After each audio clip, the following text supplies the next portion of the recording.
নমস্কার বন্ধুরা, প্রত্যেক দিনের মতো আজকেও আপনাদের সামনে একটি নতুন ভিডিও নিয়ে আসলাম।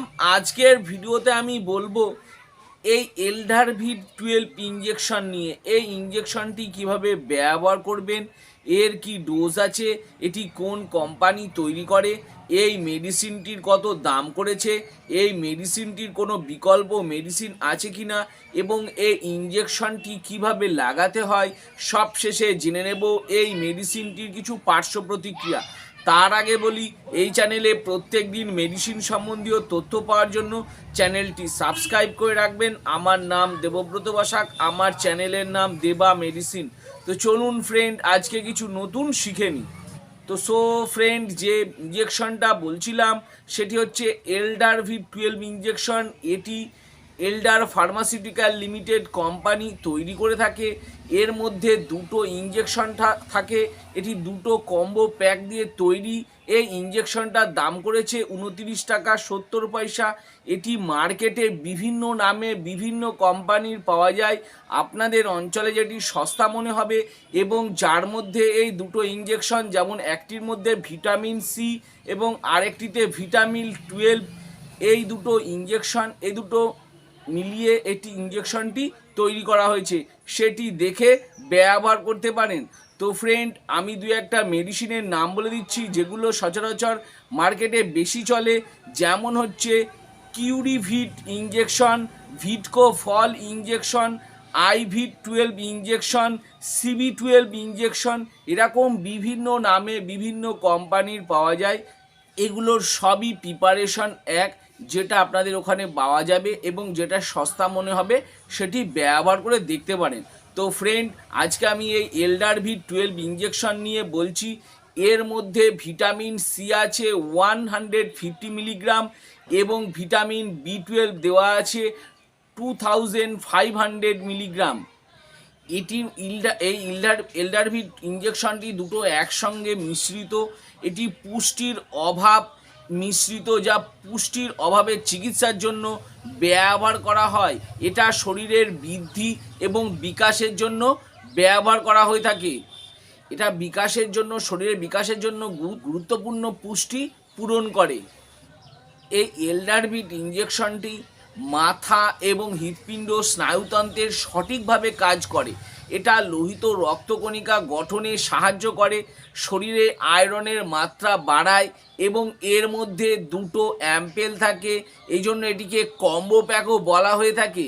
এটি ব্যবহার করা হয় শরীরে ভিটামিন কমে গেলে, যা শরীরের দুর্বলতা এবং কিছুক্ষণ কাজ করার পর হাঁপিয়ে যাওয়া, সেই সব পেশেন্টের ক্ষেত্রেও এই ইঞ্জেকশনটি ব্যবহার করা হয়ে থাকে। যদি কোনো পেশেন্টের মাংসপেশিতে ব্যথা বা খিঁচ লাগা হয়, সেই সব পেশেন্টের ক্ষেত্রেও এটি ব্যবহার করা হয়। কিছু কিছু পেশেন্টের ক্ষেত্রে দেখা গেছে ব্যথার বিভিন্ন রকম মেডিসিন খাচ্ছে বা ক্যালসিয়াম ট্যাবলেট চলছে, সেই সব পেশেন্টের ক্ষেত্রে ব্যথার ইঞ্জেকশন ট্যাবলেটেও ব্যবহার করার পর কাজ হচ্ছে না, তখনও ডাক্তারবাবুরা এই এলডারভিট ইঞ্জেকশনটি, এটি ভিটামিন ইঞ্জেকশন, সেই জন্য ব্যবহার করার পর খুব ভালো কাজ হয়। সুগার পেশেন্টদের ক্ষেত্রেও দেখা গেছে পেশেন্টের কন্ডিশনের ওপর নির্ভর করে ডাক্তারবাবুরা এই এলডারভিট ইঞ্জেকশনটি ব্যবহার করে থাকেন। শরীরে কিছু ভিটামিনের অভাব পূরণ করার জন্য বেশিরভাগ ক্ষেত্রে দেখা গেছে ডাক্তারবাবুরা এই ইঞ্জেকশনটি ব্যবহার করে থাকেন।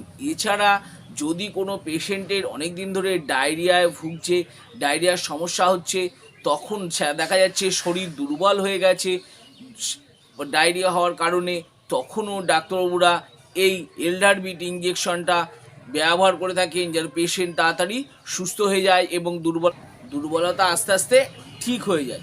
যদি কোনো পেশেন্টে দেখা যাচ্ছে ওজন কম আছে, সেই সব পেশেন্টকে তুলনামূলকভাবে ওজন কম আছে, সেই সব পেশেন্টকেও ডাক্তারবাবুরা ওজন বাড়ানোর জন্য এই এলডারভিট ইঞ্জেকশনটি ব্যবহার করে থাকেন। আমি যেসব ব্যবহারগুলো বললাম, হতে পারে সেগুলো ছাড়াও হয়তো ডাক্তারবাবুদের এক্সপেরিমেন্টস থেকে আরও অন্য কোনো ক্ষেত্রে ব্যবহার করে থাকেন। এবার জেনে নেব এই মেডিসিনটির ডোজ বা নিয়ম। এই ইঞ্জেকশনটি সাধারণত ভিটামিন সি থাকে 1 ml, ভিটামিন সি থাকে 1.5 ml এবং আরেকটি আছে ভিটামিন বি12, তার মধ্যে থাকে 1 ml। এই দুটো একসঙ্গে মিশিয়ে সিরিঞ্জের সাথে একসাথে মিক্স করে দুটো একসাথে ব্যবহার করা হয়ে থাকে। এটি সাধারণত আইএম বা ইন্টারমাসকুলার, আইভি বা ইন্টারভেনাস দুটোতে এটি ব্যবহার করা হয়ে থাকে।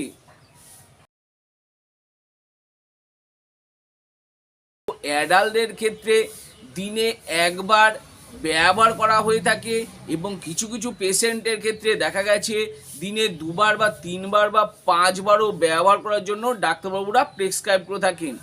এটি সাধারণত একদিন প্রতিদিন দেওয়া হয় এবং কিছু ক্ষেত্রে দেখা গেছে ডাক্তারবাবুরা একদিন পরও ব্যবহার করে থাকেন।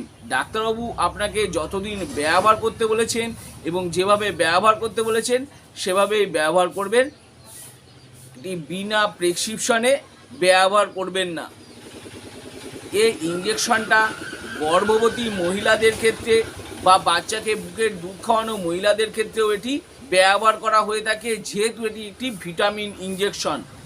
সবশেষে জেনে নেব এই মেডিসিনটির কিছু পার্শ্ব প্রতিক্রিয়া, যেমন মাথা ঘোরা হতে পারে, বমি বমি ভাব হতে পারে, পেটে ব্যথা হতে পারে, যে জায়গাটায় ইঞ্জেকশন করা হয়েছে সেই জায়গায় র্যাশ বেরিয়ে যেতে পারে, অ্যালার্জি হতে পারে বা চুলকানি হতে পারে, লাল লাল ভাব হয়ে যেতে পারে ইত্যাদি হয়ে থাকে। আমি যেসব পার্শ্ব প্রতিক্রিয়াগুলো বললাম হতে পারে, সেগুলো ছাড়াও যদি আরও অন্য কোনো সমস্যা দেখা দিয়ে থাকে তাহলে আমি বলবো এই এল্ডারভিট ইঞ্জেকশনটি বন্ধ করে দেবেন এবং সঙ্গে সঙ্গে ডাক্তারবাবুর পরামর্শ নেবেন। তো ফ্রেন্ড, এই এল্ডারভিট ইঞ্জেকশন নিয়ে ভালো করে বুঝিয়ে দিলাম। আরও কিছু যদি জানবার থাকে নিচে কমেন্ট বক্সে কমেন্ট করে অবশ্যই জানাবেন, আমি তার উত্তর দেওয়ার চেষ্টা করব। আর আমার এই ছোট্ট ভিডিওটি যদি ভালো লেগে থাকে তাহলে অবশ্যই একটি লাইক করবেন। আর আমার চ্যানেলে যদি নতুন হয়ে থাকেন তো চ্যানেলটি অবশ্যই সাবস্ক্রাইব করে রাখবেন আর পাশে থাকা বেল আইকনটি বা যে ঘন্টাটি আছে সেটি বাজিয়ে দেবেন, যাতে এরকম নতুন নতুন ভিডিওগুলো নোটিফিকেশনের মাধ্যমে আপনাদের কাছে খুব তাড়াতাড়ি পৌঁছে যায়। তো ফ্রেন্ড, ভিডিওটা আজকে আমি এখানেই শেষ করলাম। ভালো থাকবেন, সুস্থ থাকবেন, দেখা হচ্ছে পরের ভিডিওতে।